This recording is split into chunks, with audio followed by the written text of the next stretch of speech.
In the midst of a major election for the new mayor of Los Angeles, a bombshell audio recording was exposed on Sunday, revealing vile and racist comments by three of the city's most powerful Latino elected officials, Nury Martinez, Gil Cedillo, and Kevin De Leon, and one former Latino labor leader, Ron Herrera.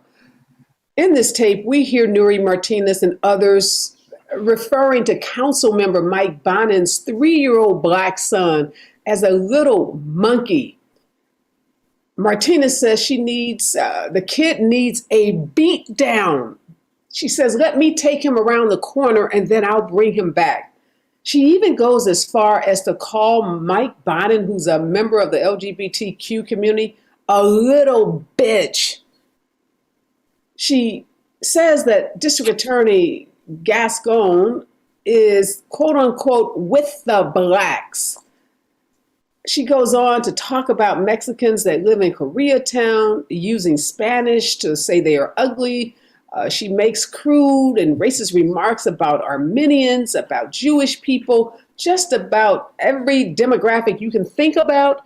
These three council members and this one labor leader demeaned them, maligned them, and really showed us who they are. And going beyond just their racism and their racist anti-black statements, these leaders were in a meeting talking about how to undermine black political power in Los Angeles, how to really influence the drawing of district maps so that Latinos could have more power and African Americans could have less. They talked explicitly about suspended council member Mark Ridley Thomas and what would happen to his district, the 10th council district, how they could appoint, yes, they called her by name, African-American female Heather Hutt, to that position, and that they could count on Heather being a vote with the three Latino council members. Ron Herrera talked about how important it was to make sure that these three council members maintain their power. Well, it's all been exposed. It's been exposed. Nury Martinez has stepped down as her position as LA Council president, although she has not resigned from the council. She took a leave of absence yesterday just before the city council meeting was to begin. De Leon and Cedillo had the unmitigated gall, the arrogance to walk into the council chambers, sit down at their desk, and act as if business was going to be conducted as usual.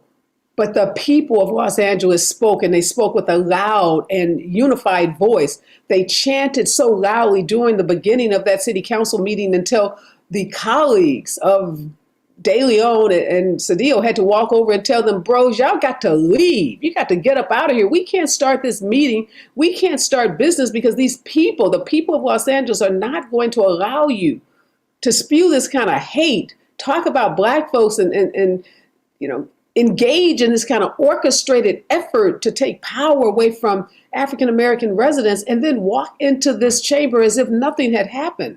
They literally had to ask them to leave, and they did get up and they walked out the chambers, and the meeting was able to start. And it started with Mike Bonin giving this very just tearful, heartfelt message about how hurtful he and his husband, the hurt he and his husband had experienced, and how painful it was listening to his colleagues make these kind of crude, racist remarks about his African-American son, a son that they adopted. The black kids that we say we want folks to adopt out of foster care, the black kids that we know need adopting, these two white guys, LGBT members adopted this kid, and this is how they get treated by their colleagues. And he said to these three members of the city council, don't ask me for forgiveness. Don't ask for forgiveness until you resign. And the people of Los Angeles, the president of the United States, U.S. Senator Alex Padilla, just about everyone in the city and across the nation have called for these three disgraced council members to do just that, to resign their office. They're no longer fit to serve. They cannot make any decisions about budgets, about policies that impact any community in the city, and definitely not any policies that impact black folks. I have called for, and others have called for, our Attorney General to investigate every decision that these three disgraced members have voted on, because there is fear, there is concern, legitimate concern, that they have voted on these policies, that they have allocated resources through their anti-Blackness lenses. We can't trust anything. The appointment of Heather Hutt, suspect. The voting for the redistricting, the drawing of the lines of districts in Los Angeles, suspect. Their votes on homelessness, suspect. 34 to 40% of folks on the streets of LA who are homeless are Black. How can we trust anything that these council members have voted on that impact African Americans? I say we can't. And then white billionaire Rick Caruso steps into this racial strife, this mess that has been made by these three council members at a mayoral debate last night, and says, I'm not white. I'm not a white man. I'm Italian. I'm Latin. Using race to try to manipulate, to try to gaslight Latin voters in Los Angeles, to try to align himself somehow as now he's Latino. He's no longer white. He's enjoyed every white male privilege known to mankind. I wish we could go check some of these applications he's filled out for these massive loans and see if he's ever checked a box saying he's Latino.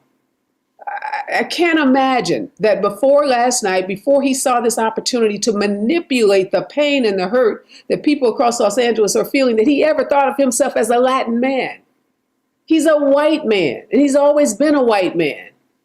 And to suggest that he can lead the city of Los Angeles during this very painful and difficult period, that's a joke. The last person we need as mayor of Los Angeles is a man who would use race at this moment in such a manipulative way. Obviously, I'm charged, as everyone is in this city right now, as we're getting, bombarded with requests and comments and people all over the country weighing in, because Los Angeles is such, not only are we such a diverse city, we are a city that leads the way. And we're talking about Democrats. We're talking about Latino Democrats maligning other Democrats. And this isn't the MAGA crowd. We can't blame Donald Trump for this. This is our stuff, and we've got to own it. So we've got a lot to talk about, and I have some of the most brilliant people, the smartest people in Los Angeles and the smartest people in this country here today, including the end of the show. I have an exclusive interview with LA City Council member from the 9th District, Curran Price, who has thrown his hat into the ring to be the next president of the Los Angeles City Council. I'm going to talk one-on-one with Curran Price at the end of the show. But before we get to that, we've got lots to talk about. My experts coming up next. Live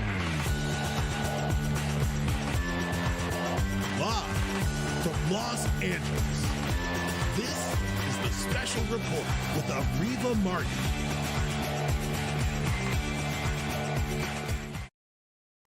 Joining me first is Professor Tanya Hernandez. She has literally written the book on Latino anti-Blackness and the bias that some members of the Latino community have towards African Americans. She is a law professor at Fordham University, and her book, one of her many books, is called Latino Anti-Blackness. No, I'm sorry. The name of her book is Racial Innocence, Unmasking Latino Anti-Black Bias and the Struggle for Black Equality. Good morning, and thank you so much, Professor Hernandez. And when I say you wrote the book on Latino anti-Blackness, you literally have written some of the most definitive pieces of work on this anti-Blackness that was so evident in this leaked recording. Help us understand the history of where this is, where is this coming from? Because we always think about coalitions, we think about Black and brown people, working together in a collaborative way on politics and on so many other important issues, but not so as was revealed by these recordings. So help us understand the origins of this anti-Blackness that is festering in some Latino communities. I mean, it's quite unfortunate that now all past coalitions are now being called into question as if they weren't sincere and authentic. And that's just not the case. But at the same time, right, things can be complicated. It can be and both. Right? The Latino anti-Blackness has a long, deep-seated history, and it comes not from necessarily something made in the United States. It comes from something made in Latin America and the Caribbean. I mean, just a quick little factoid. 90% of the African slave trade, right, of the 10.7 million, right, Africans forcibly brought to the Americas were brought to Latin America and the larger Caribbean. Right? Only 3.5% were brought to what we now call the United States. So the legacy, the aftermath of slavery is a deeply entrenched story within Latin America and the Caribbean. After the emancipation of the slaves, the continued subordination of people based on their African ancestry continued and continues to this day. So I say all that to say this: within Latin America and the Caribbean, there are white people, Black people, Asian people. I mean, we have racial diversity within the pan-ethnic grouping known as Latino, Hispanic, Latinx, etc. Right? And so within the pan-ethnic grouping, we have, unfortunately, strands of anti-Blackness as part of our Latino cultural baggage. Right? And unfortunately, because in the United States, Latinos are viewed as this monolith, there's a pass that happens, right? We don't get called, or at least up until this point, have not been called on our anti-Black sentiment and anti-Black actions, right? Because I just want to be very clear, this is more than just about words or inappropriate words, although that was on the audio tape. It is also about the ways in which Latino anti-Blackness also has a pattern of exclusion of people in the workplace, in housing access, in access to public accommodations, in educational settings for our young people all the way through college. And this is what I sort of go through in the book Racial Innocence, to show the ways in which this is a real threat to multiracial democracy within the United States. How is it then, Professor Hernandez, given that rich history that so many people don't know, how is it in the United States that we got to this point where we just group everybody together as Black and brown? And when we say the brown community, the Latin community, the Latinx community, the Hispanic community, there is this notion that there is this one monolithic group and that they're all somehow progressive and that they're all, pro-Black. How do we get to that point in the U.S.? Because what you just described says we should be doing something completely opposite of that. Well, what I mean to suggest is that what we need is greater racial literacy. Yes, I believe, call me a Pollyanna, right? But I do believe that there is a real progress that can be made with coalition politics, right? But coalition politics built on authentic understanding of what the challenges are.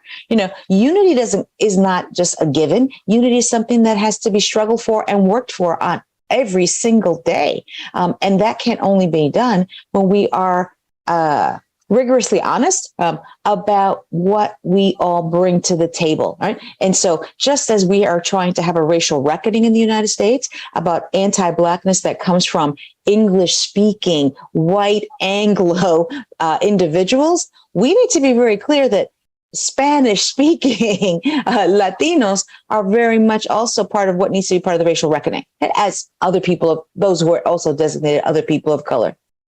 So you've listened, I'm sure, to the tape, or you've read about the tape, the comments from Nury Martinez, Kevin De Leon, Gil Cedillo. What do you make of their anti-Blackness sentiment? Are they, help us understand where someone like Nury Martinez, is she the kind of Latinx person that considers herself white? I mean, if you know the answer to that, well, I cannot, speculate on what her personal identity is, but more importantly, as my fellow sociologist Nancy Lopez says, her street race, meaning on the street, when people eyeball her, what they will see, right, is a white appearing person, right? And you get benefits from that regardless of what your personal identity may be. That being the case, it is easier, right, to believe in the racial hierarchy that Latin American and Caribbean nations are firmly about pursuing and sustaining, right? Such that those who are at the top, white appearing, whether they view themselves as white or not, think of themselves in that position as sort of preordained, and that those who are subordinated, ostracized, excluded, Blacks, right, are thought to be there because of their own poor choices, their own bad culture, meaning it's about their innate Blackness that makes them suitable for being at the bottom of the ladder.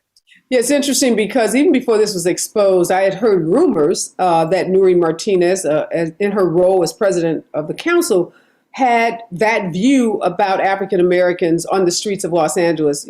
As I said in the opening, we are the majority of the people who are homeless on the streets of LA. And that there was this sentiment that she had that they were there, these Black folks in particular, because of their own choices, because of the bad choices that they had made, and that city resources needed to be directed away from the homeless issue because that would be benefiting these lazy, shiftless Black people, and needed to be redirected to what she thought to be the well-deserving immigrant population. Is that kind of the sentiment of people who believe in that racial hierarchy you just described? Most definitely. And if I could, what I'd like to add here is the way in which that sentiment is broader than about African Americans. That is to say, Latino anti-Blackness is part of global anti-Blackness, right? That includes Afro-Latinos, West Indians, Africans, and other people of African descent. Right? So as an Afro-Latina myself, I have seen this within, intimate family settings, the ways in which these attitudes about who is innately intellectually superior and inferior runs along a very deeply seated racial categorization. And so the views that, you hear being espoused, the association between Blackness and animal, between Blackness and calling a child monkey, that did not come out of a vacuum. That came out of a long-standing sort of set of anti-Black tropes within Latin America. Right? She is not an anomaly. Is what I want to say, that Nury Martinez is not the problem, because there are many Nury Martinezes within the Latino community. Not all of us are that way. I'm not trying to, before the hate mail starts, I'm not trying to say that all Latinos are anti-Black, but I'm trying to say that part of our culture, just like part of U.S. culture, systemically has a anti-Blackness framing that needs to be called out and intervened into. Why do you think, given that, it seems like it's such a delicate topic? I want to bring Dr. Malvo and Dr. Perez into this conversation, because you just said something so simple, so profound, but yet so complicated. For those of us that live in Los Angeles, okay, Dr. Malvo, as you know, is the dean at Cal State LA, and she has just, she's the inaugural dean of their Ethnic Studies College. She's a world-renowned economist. She's written about these issues. And then Dr. Perez is a professor of political science at UCLA, and he's written a book called Diversity's Child, People of Color and the Politics of Identity. I want to bring them in because Dr. Hernandez, Professor Hernandez, talks about this anti-Blackness that's pervasive in the Latino culture. But why is it, Dr. Malvo, when we want to talk about this anti-Blackness amongst Latinos, everybody gets all, uptight and like, oh, that's taboo. We can't say that. That's bad. That's what I feel in LA. And yet we must. I mean, I think one of the things that struck me about Ms. Martinez and her racist comments was that, first of all, she is not, as Tanya said, she's not the problem. I mean, she's a jerk and you know what, we won't curse on your show, but she is not the problem. If you think about in Greek mythology, it's the head, you cut off the head and two more heads grow. So there's another Nury Martinez around there somewhere. There are a whole lot of them, some of them possibly replacing her on the council. Anti-Blackness is pervasive. Its roots go to the Catholic Church, which many Latinos are, when the Pope in the 14th century told white people to civilize African people. And in order to civilize the people that were already civilized, you had to create all kinds of myths about us. We weren't human. We could stand more pain. Whipping did not bother us, and so it fast forwards to today, Areva, when we were talking the other day about the fact that Black women are 4 times as likely to die from childbirth complications because doctors don't pay attention to us and they think we can take the pain. Meanwhile, back at the ranch, my Latino brothers and sisters, and we as well in the Black community, we're very eager to say people of color. But, everybody brown ain't down. And while many people have worked very hard to create alliances, some of these alliances are tinged by the very attitudes that we heard from not only Martinez, De Leon, who's supposed to be all that, didn't say anything. I mean, if you hear racism and you don't say anything, you co-signed it. He could have said, I disagree, this is inappropriate. So basically— Well, let me stop you, Dr. Malvo. Well, I guess what I'm getting at is the anti-Blackness. When we say that and we think about Donald Trump and the MAGA crowd and white conservatives, everybody's comfortable when we talk about anti-Blackness coming from white supremacists. But when we talk about anti-Blackness coming from Latinos, that's where people get really uncomfortable, because it's like, oh no, you're touching a sacred bond between Black and brown people. That's what I'm trying to get underneath this. How do we get to a point where we can talk about anti-Blackness when it comes from white folks, but if you mention anti-Blackness when it comes from brown people, particularly in a city like LA, where we have a majority of Latinos in our population, that conversation makes people uncomfortable. And it will, because many Latinos don't want to deal with their anti-Blackness. They're uncomfortable with it. Having the conversation makes them squirm. The only way to deal with it is to name it and claim it. There's anti-Blackness, as tying his book so skillfully lays out. There's anti-Blackness in the Latino community. It doesn't mean that we can't work together, but it does mean that we need to unpack some of that. And what many of us don't understand is that predatory capitalism, is really what is at the base of this. It's much easier for Rick Caruso to pit Black and brown people against each other than to deal with the real predatory capitalism that he has chosen to exercise in this narrow race, attempting to purchase it with his millions of dollars, outspending Karen Bass 10-1. But meanwhile, back at the ranch, white folks are never happier than when they see Black and brown people at each other's throat. They are never happier because they don't have to deal with it then. We have to deal with it. And so I constantly ask my Latino brothers and sisters, or tell them, do not say people of color when you're trying to get political power if you're not willing to deal with people of color on the real. So oftentimes you see Latino brothers and sisters come in and say, I'm representing people of color. No, you're representing Latinos until you have reached out to Black people and to other people of color and understand that this is not just about Black and brown. This woman disparaged Jewish people, disparaged the GBLTQIA community. I mean, and now she takes a leave of absence. That's kind of called, I don't want to deal with it. She needs to resign. De Leon needs to resign. They all need to resign, but it doesn't solve the problem. The problem is structural racism, and we have to deal with it much more globally. And frankly, I don't know quite how we deal with it, but first of all, we have to stop being afraid to have the conversation. And that's where I am to call people out. And that's where I am, Professor Perez, is this fear that I sense that's pervasive in Los Angeles when we try to address this issue. Dr. Malvo and I were in a luncheon on Friday together, and she brought up the concept of anti-Blackness, and you could just see the air being sucked out of the room, and this like, oh my God, don't mention that. And like, what are you talking about? And so we had to go and like give a history lesson on this. Why do you think there's so much fear in this town in particular, and maybe where Professor Hernandez is as well? Yeah, sure. So, I think the perspective I can contribute here is as a political psychologist who studies these dynamics. And, I think that the simplest answer to why there is a taboo or a sense of unease is that there's a social penalty to being so baldly anti-Black, right? And as members of this large ethnic group, I think the central tendency, the average member, basically doesn't want to be that way, but also recognizes that there are very real elements within the larger community that exist. And this got put on blast over the weekend, right? So one of the things that we know about these dynamics at a psychological level is that the group that is affected by this tarnished image, its members are actually going to mobilize to try to redefine the group and try to place it in the most positive light. So one of the better lessons I actually think out of this episode is all of these second generation or later Latinos, mostly Mexican origin like myself, who have come out on public and said, look, that's not what defines us. That's not who we want to be. And if political power comes in exchange for that kind of viewpoint, we don't want any of that. Now, what I hope is that that kind of energy, that kind of enthusiasm, that kind of solidarity keeps pushing forward, right? And that takes some active effort. It's not just running to the cameras or talking to reporters when these things happen.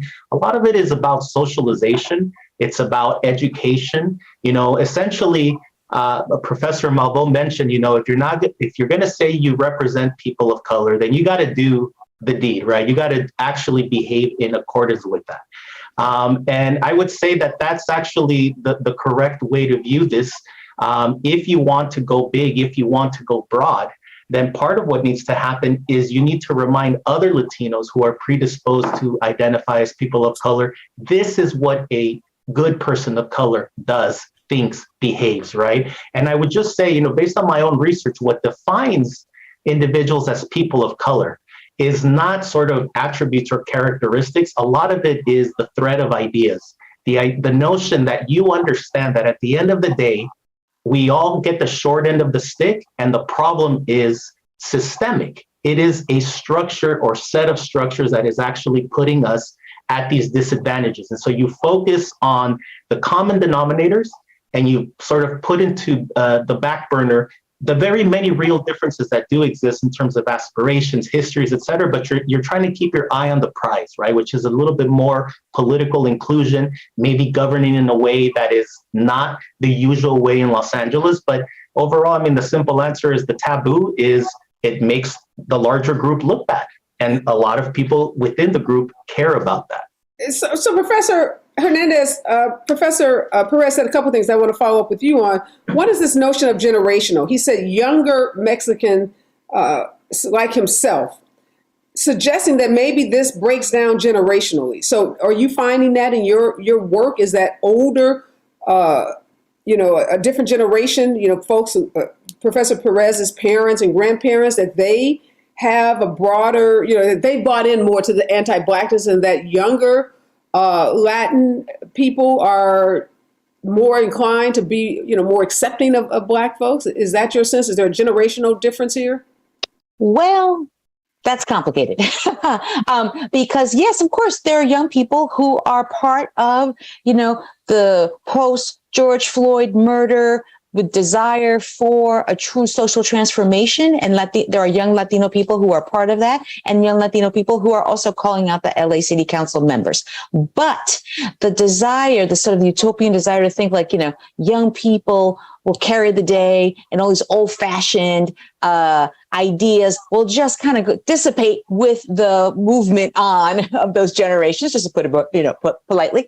But unfortunately, what I found in my research is that young people can also be just as enmeshed, right, within the esteem boosting that comes from viewing others as less than because of their racial appearance. So don't get too excited about the millennials and the young folks carrying the day on this. Okay, let me ask you this. He also made reference to something that's really puzzling to me, and this gets us to this ridiculous comment by Rick Caruso running for mayor.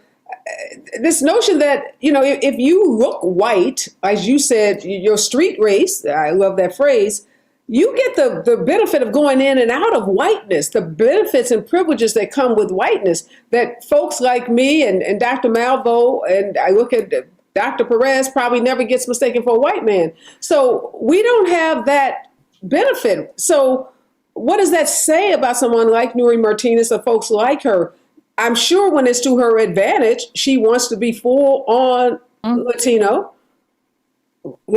She's the first Latina woman elected to the position of president of LA City Council. I mean, we were all clapping for her, yeah, for, this Latina woman.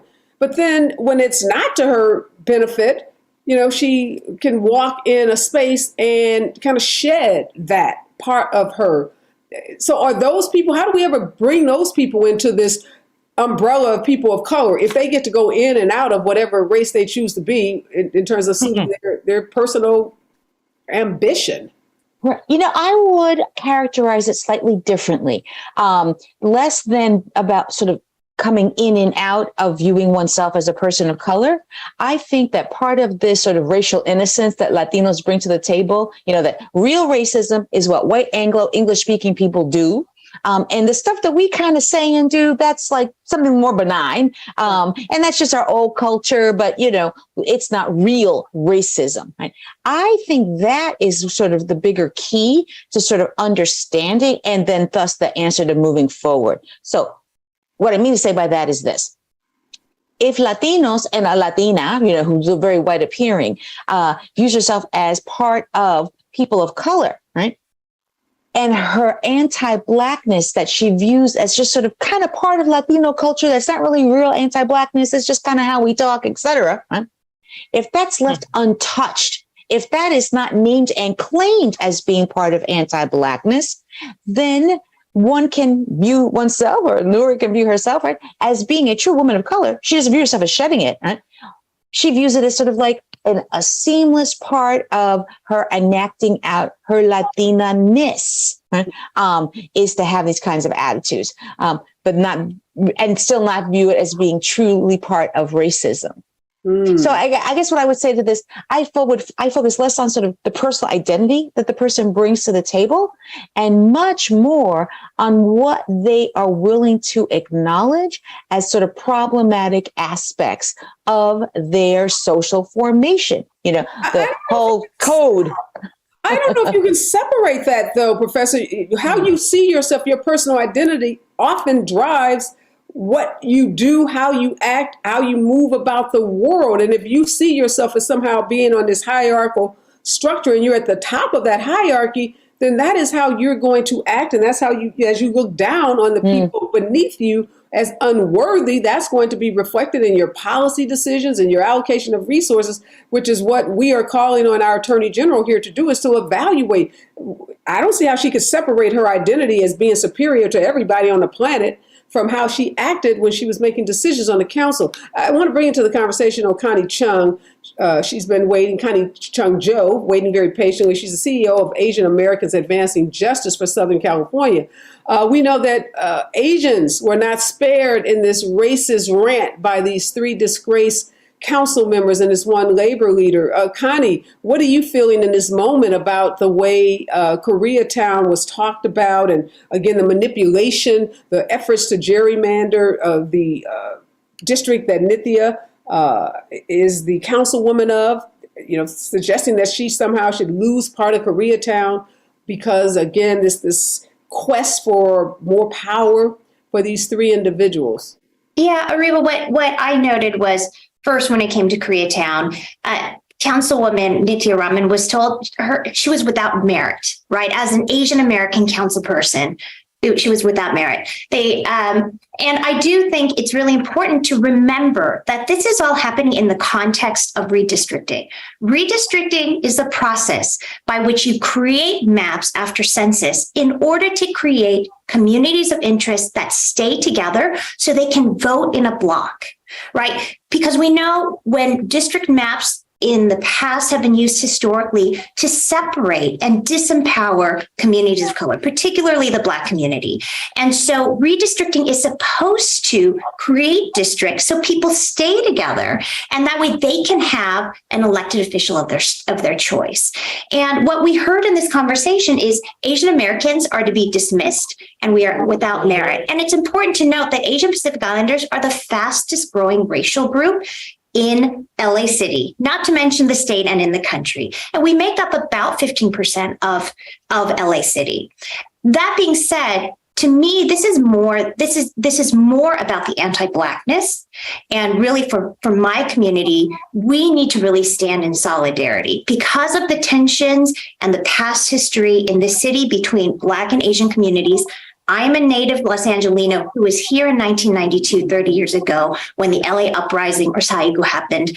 It is so important that we remind our community that we need to stand in solidarity with the Black community now, as well as with the Latinx community, and remind people that white supremacy works because communities of color, everyone who is not white, is pitted against each other.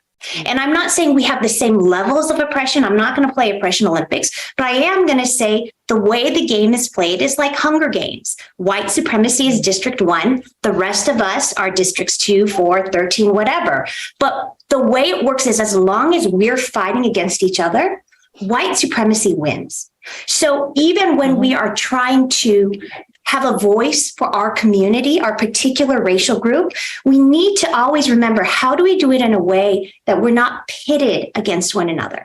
As an Asian American, that model minority myth has been used to weaponize and create a wedge between my community and the Black and Brown community. And so this is a moment for my community to say, we will not have that. We stand in solidarity with the Black community. We believe in solidarity with all communities of color. And you can't toy with us and use us as a token in this game of their political power.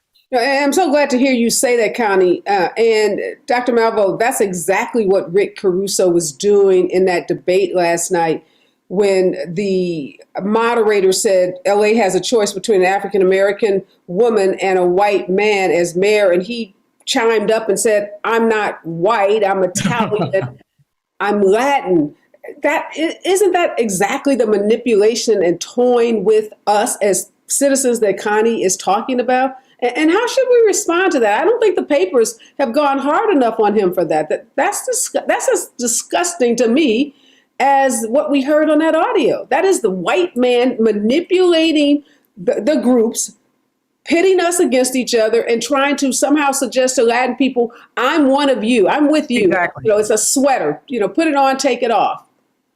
There you go. Put it on, take it off. I think that there should be more editorials calling him on that. The LA Times has called Martinez and the others, but someone needs to call him on that because it really is quite absurd. He basically, throughout this campaign, if I'm an insomniac, so I watch TV all night when my TV works. And there was, during the primary, literally, if you were watching TV at 1 a.m, you get 6 Caruso commercials in a row. He had one with a Black guy. He had one with a young Latina girl who got a scholarship from one of his foundations. But the one that gets me and is relevant to what he said last evening, he got one with his grandma, his Italian grandma. So unless his Italian grandma was doing it in the dark with a brother, quite frankly, he is not Latino. And he wants to have situational alliances. And the situation is to try to get Latinos to support him because when he's opposing Karen. But really, the other thing, though, I want to say, you talked earlier about generations, and I think that I'm both pessimistic and optimistic. I mean, I'm, as I said, the dean of the College of Ethnic Studies at Cal State LA. I have Pan-African Studies, Chicano Latino Studies, Asian American Studies, and we're building an American Indian Studies, in Indian and Indigenous Studies department. I see lots of solidarity, but I also see lots of fissures among us. I see lots of younger Latinos who cling to their Latino identity without understanding African-American folks. So I actually had a student challenge me, you do more for the Black people than you do for Latinos. Well, first of all, it's not true. If anybody looked at my numbers, and see what I've spent, I mean, CLS, Chicano Latino Studies, tends to get a little more from me than PAS, Pan-African Studies, does, even though I'm Black, and not ashamed of it. But I'm the dean of all of these departments. But a lot of younger Latinos, many of them believe in solidarity, but there are also those who are angry. They feel that Black folks have gotten things at their expense. They are solid in their identity, and beyond solid, almost combative about it. Well, hold on a second, Dr. Malvo. What do they feel like we've gotten at their expense when we have led every social justice movement in this country? What did we get that they deserve? Well, that's just a perception by many. Areva, I know it's not, but I'm just trying to understand the thinking of this. I don't understand it. Well, I'll give you another example from national public policy. The HSIs, Hispanic Serving Institutions, constantly pit themselves against historically Black colleges and universities, constantly say if HBCUs get it, then we deserve it also. Now, the difference between HBCUs and HBCUs exist because of historic discrimination that prevented Black people from going to other universities. HSIs are simply a function of numbers. anytime a university has more than 25% Latinos, it's considered an HSI. But I cannot tell you how many heated discussions. For your listeners who don't know, I'm a former HBCU president. So I don't know how many heated discussions I've had with people. If HBCUs get it, HSIs get it, then it's not the same thing. And what we have to do if we're calling ourselves people of color is understand that we may be in the same boat, but we came someplace else. And in this boat with activism, some people are riding and some people are rowing. And I would argue that Black folks have been doing the rowing while there are a whole lot of free riders who come in and say, I'm an activist, fist in the air, with no action to back it up. Professor Hernandez, weigh in on this notion that she said Dr. Malvo said some young students on her campus, Latino students, feel like Black folks have gotten something at their expense. Have you been exposed to that sentiment, and do you know what it is they think we've gotten? Well, I mean, here's where I'll even add another layer of complexity to it. Afro-Latino students have been surveyed, and they have claimed, Jasmine Haywood, put out this fascinating article about it, where she says that the students said to her, Latino spaces are the most violent. These are other college, Afro-Latino college students talking about the Latino college spaces, right? And so it's just, another way of sort of reiterating how the Latino anti-Blackness is bigger than sort of political skirmishes vis-a-vis African Americans, the horse trading that happens within electoral politics and redistricting. All that is ugly. Don't get me wrong. But Latino anti-Blackness, I don't want to sort of have us miss this aspect of it.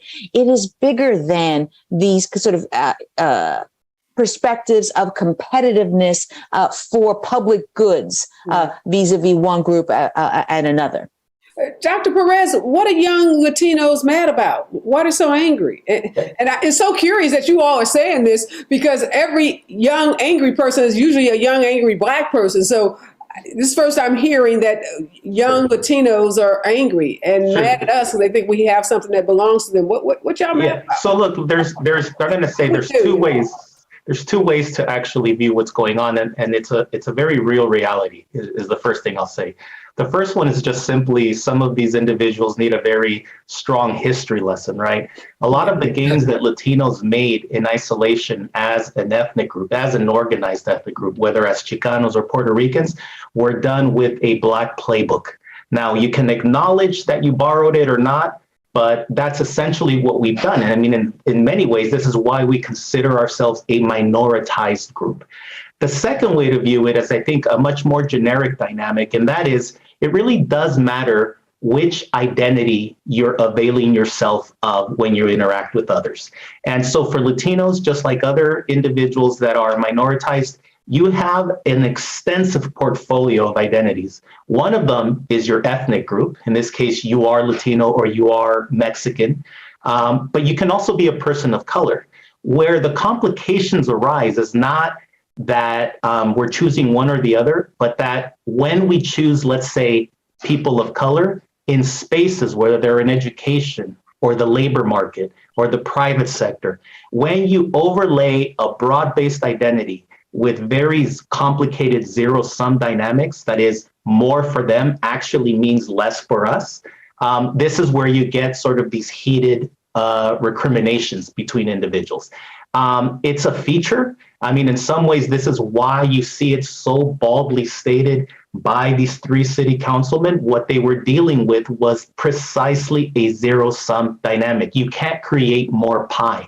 So the answer in many ways is when you are in those positions where it is a zero-sum dynamic, I think us as opinion leaders or as educators or as just members of the group have to stick our neck out a little bit more and say, how are we going to make this broader coalition of groups sustainable? Not how we're going to get past this impasse, just how are we going to make it work all the time? Because this is a feature of politics.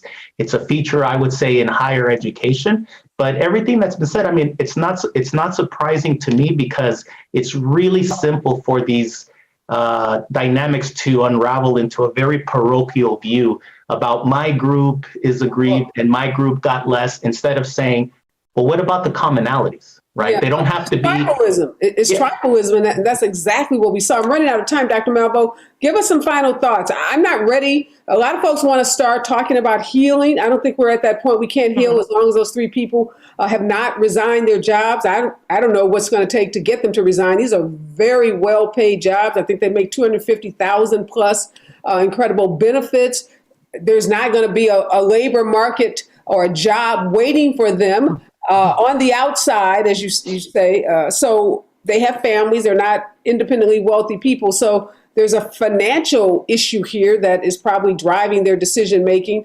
But, where does the city go from here?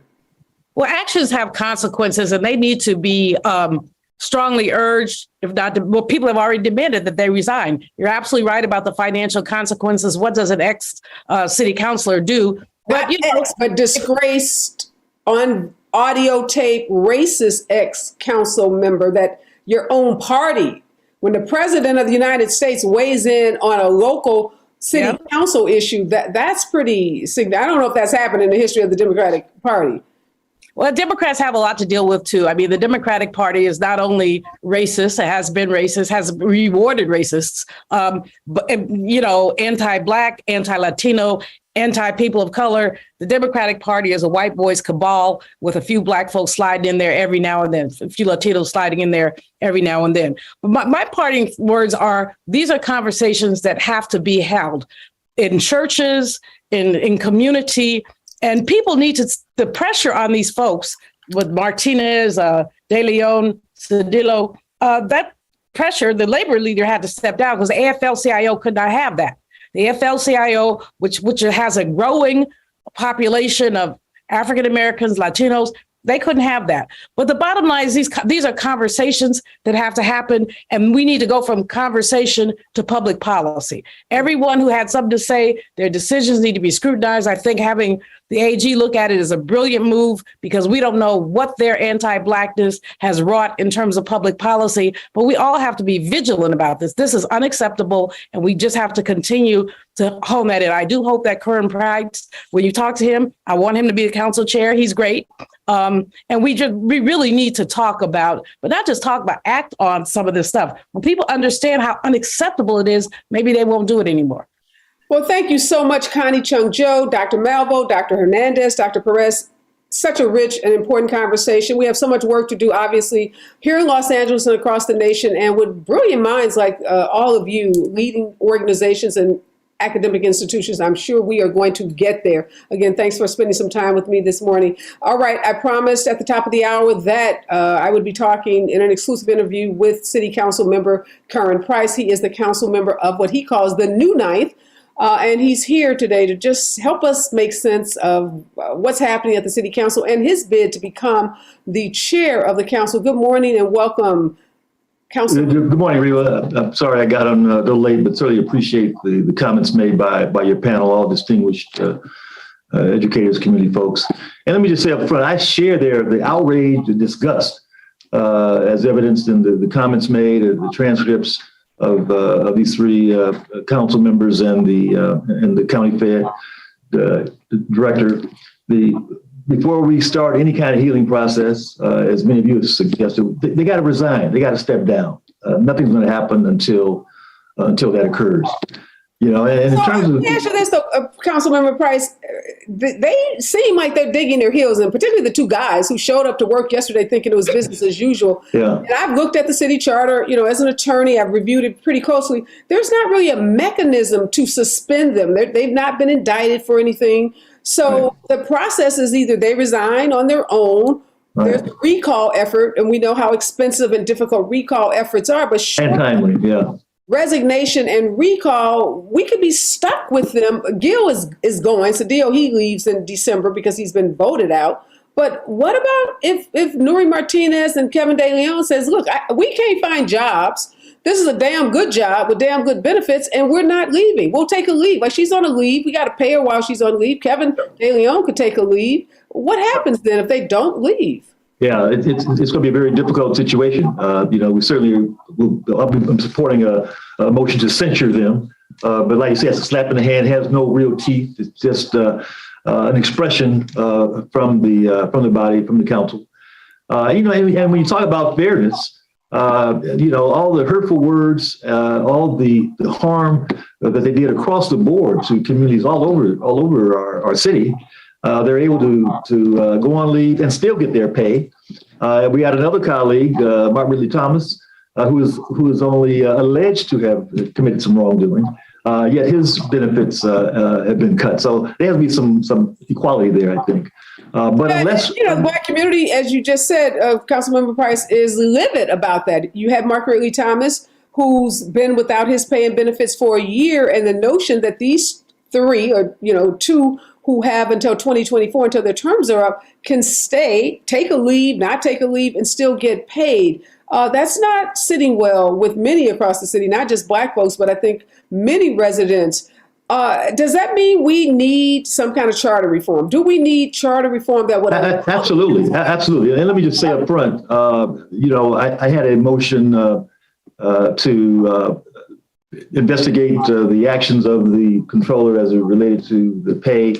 Martinez has kind of sat on that for several months. As a matter of fact, there were two motions. I had one also. Another colleague, Krikorian, offered a motion. I'm going to renew that request again with O'Farrell to bring that up. And if he doesn't, that's certainly going to be something I do as president. But there's some other discussions in motion, I think, that the community will have a chance to weigh in on.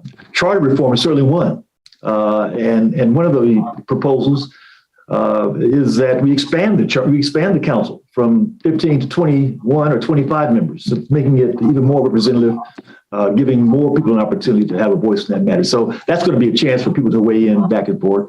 The other significant change I think we're going to be proposing is that there be an independent charter reapportionment commission. Now, no matter what the redistricting commission does, it always comes back to the city council for final. And then that's where, frankly, the shenanigans begin. So I think people want to see some transparency. They want to see some openness. They want to be able to participate in this process. But nothing's going to happen until these resignations are in place. You raise a good point about Nury Martinez not bringing forth your motion or Krikorian's motion to review the removal of Mark Ridley Thomas's salary and benefits. And that's why I called early on for Attorney General Bonta to investigate what policies that Nury Martinez presided over, Kevin De Leon, Cedillo, the votes that they've taken, because we can't trust that her refusal to bring that motion present wasn't all about, one, her anti-Blackness, which was displayed on that audio, but also her personal efforts to undermine Black political power in the 10th district. So on that tape, it's very clear that they had a plan to put Heather Hunt in the 10th district because they thought Heather Hunt, unlike Mark Ridley Thomas, unlike a pro-community coalition candidate, would be a candidate on the city council, would be a council member that would vote with the three of them. So how can we trust anything that these individuals have voted on or motions that they have brought forward or not brought forward? Because they had a motive, and that motive was to create more political power for them.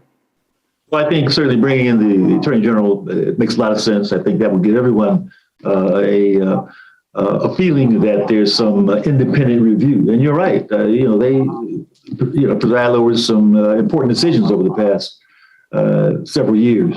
And I think we need to look at each one individually and to reevaluate and reassess and to make sure that the mistakes that may have been made aren't repeated in the future.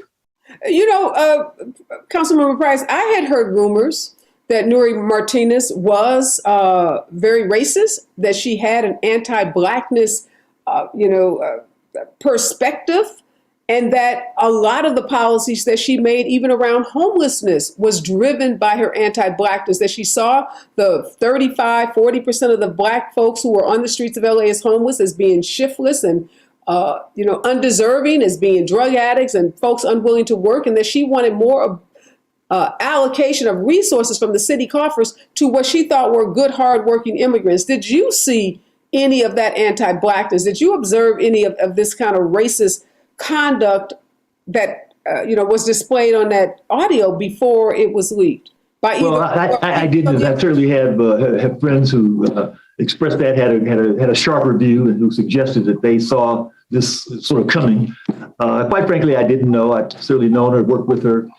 She'd always been very open, cordial with me. But as I said, the words speak louder than actions in this situation. And so I think that her reign as the president may have been tainted with those viewpoints, and not just around Ridley Thomas, but maybe some other issues as well. So I think it's certainly appropriate, timely for the AG to step in, take a look, and to provide at least a better framework for how we need to move forward. So I don't know if you saw the mayoral debate last night, but I'm sure you've read the story about Rick Caruso denying that he's a white man, suggesting that he's Latin because he's from an Italian. Yeah, and also that he's a Democrat. Well, okay. I mean, there's so many lies that he's told, but in this moment where we're dealing with such sensitive issues of race, and at some point we've got to get to healing. We're not there yet. We've got to deal with getting those three off the council. But what would you make of someone like that being in the mayor's office, someone who's willing to manipulate race in the midst of this crisis? I'd be very, I'm sorry. I'd be very concerned. And in fact, that's why I do support Karen Bass. She's got a track record. She's got a history of collaborating and working together, especially Black and brown. She has demonstrated the kind of sensitivity that I think that we want to have in a mayor. And an ability to work with the council, not someone who thinks he can come in. He's been, talking smack about the council, about other elected officials, and how we don't know what we're doing, and we don't have any skills, don't have any motives.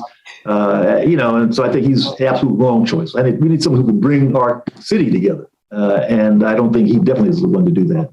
Yeah, he doesn't like you guys. He's called you guys corrupt. He's called you incompetent. He's really rolled out every pejorative adjective he could think of. I don't think he realizes, though, in the city of Los Angeles, the city council is far more powerful than the mayor. Right, yeah. The mayor has and the people even more powerful, so as evidenced yesterday. And that's one of the things that I hope people understand about this mayor's race. A mayor that cannot work with the city council will be a lame duck mayor on day one. He will walk into that office and will not get a thing done, including trying to build housing or whatever this elaborate plan, unrealistic plan he has, without the support of a city council. He does not make laws. He does not control the budget. He does not do anything. And having maligned the people that he has to work with is not a great way to start a leadership role in the city of Los Angeles. So I hope people do understand that this guy is a horrible choice. I just want to move really quickly to you. You've thrown your hat in the ring to be the president of the city council. That is going to be a Herculean task. Whoever gets that job is going to walk into a divided city council, a city council that has been under attack now for probably several years. A lot of people have lost confidence in the city council. I watched that hearing yesterday. My God, people were so passionate. You guys had to walk over to Kevin and Gil and say, "You got to get out." I couldn't hear what you were saying, but I imagine y'all got to go. We got to get. That's exactly what I was saying. As a matter of fact, I had a chance to chat with them before they came in and said, "Hey, the time is up." I said, "You guys really got to step down. You got to resign." And I heard some people excuses for why it wasn't really my feeling, blah blah blah blah blah blah. But it's clear that if they didn't say it, they certainly condoned it with their silence and certainly their presence. And so I don't think anything happens until that is resolved. But yes, I do hope to be the president. I think I can bring the kind of positive, collaborative leadership that's so important, especially now. I got a track record of history working with diverse communities. The community I represent now is almost 80% Latino, for example. But I think that we need the kind of leadership that will be open, that will be collaborative, as I said before, that will focus on these issues and concerns that affect everybody, not just one group or another. What would be the first thing you would do if you are? Let me ask you this procedurally. I saw that Mitch O'Farrell made a motion yesterday to elect a new city council president. Will that vote happen next Tuesday? That's the plan, that it happens Tuesday. There's also a motion to censure the members. I certainly support that. That's something that could could happen, I think, before Tuesday. I know that Janice Hahn, our county supervisor, weighed in and suggested that Mike Bonin be the city council president until the end of the year. Just a symbolic gesture, given that he and his family were the subject of some of these vicious attacks. Do you know if Mike Bonin is also going to be running for city council president? I don't know. I think he would be a good choice. Bonin's a good guy. We don't always agree, but I certainly support him. And I don't support him on the wrongful treatment by these members. I also have a biracial grandson, almost maybe a year or two older than his son. And so those words were very hurtful. And I think people all over the city heard that. But no, I've not heard that he has an interest in being the president symbolically till the end. And I've not heard really any others suggest that as well. Day one, if you get elected president, what's the first thing you're going to do? Well, I certainly want to move forward on proposals made. One about discussion about expanding the council. I think that's an important thing, as I mentioned in your last segment. There's a proposal that we go from 15 to 21. Obviously, there's going to be some kind of legal review of that process, but there's going to be an opportunity for some citizen input. But I would like to get that ball rolling. Similarly, discussion about creating an independent redistricting committee going forward. One that takes those decisions out of the city council's hands as it is now. The independent commission makes recommendations, comes back to the council, and the council can still kind of cut up and divide and decide, which is what occurred this time. But more importantly, I want to try to set an atmosphere of cooperation, collaboration, working with each and every one of the colleagues on the council, the new ones and those coming back. And to work with the community in ways that we perhaps have not done before, but that have been a hallmark of my leadership and of my style. And I want to move forward on that. Well, best of luck to you, Councilmember Price. You have your hands full. We appreciate your leadership on this. I know you held a vigil outside City Hall the other night, calling on these three council members to resign. The President of the United States has called for them to resign. Alex Padilla, our U.S. Senator, has called on them. The Democratic Party, other council members, just about everyone in the city of Los Angeles, the state of California. Although, I don't know, has Gavin Newsom weighed in on this? Not yet. Okay, that's curious that the President of the United States has interest in this. I don't know where. And he has weighed in now. He has. Okay, good. Yeah. So hopefully all of this pressure will cause these individuals to put their personal egos aside and allow the city to start healing. I don't know how you call yourself a public servant and you are doing such harm to a city that you say you love. It's totally inconsistent with any notion of being a public servant. And it just, I think, proves for us even more poignantly that they were not fit to serve in the first place, because the first thing you would want to do, to me, if you're a public servant, is move out the way and let the city start to heal. And we know Bonin said it very eloquently yesterday. Don't even ask for my forgiveness until you resign. And that's a fair point. And I know Black folks across Los Angeles, we're saying it's the same thing. Don't ask us to start healing until these culprits are gone. And so hopefully over the next couple of days, they will heed the various pleas from folks, including yourself, to move out the way so this city can start having a real conversation about race and what a coalition looks like. Again, best of luck to you and thanks for sitting down. Thank you. Thanks for being with you. All right, it's been a full morning. Lots going on here in Los Angeles, across the nation. Folks are watching. This has become a national story. New York Times is reporting on it. Just about every major national outlet is reporting on this because Los Angeles is such an important city, so diverse, so big. The state of California, sets the tone for the rest of the country, and definitely Democratic politics. What happens here is huge.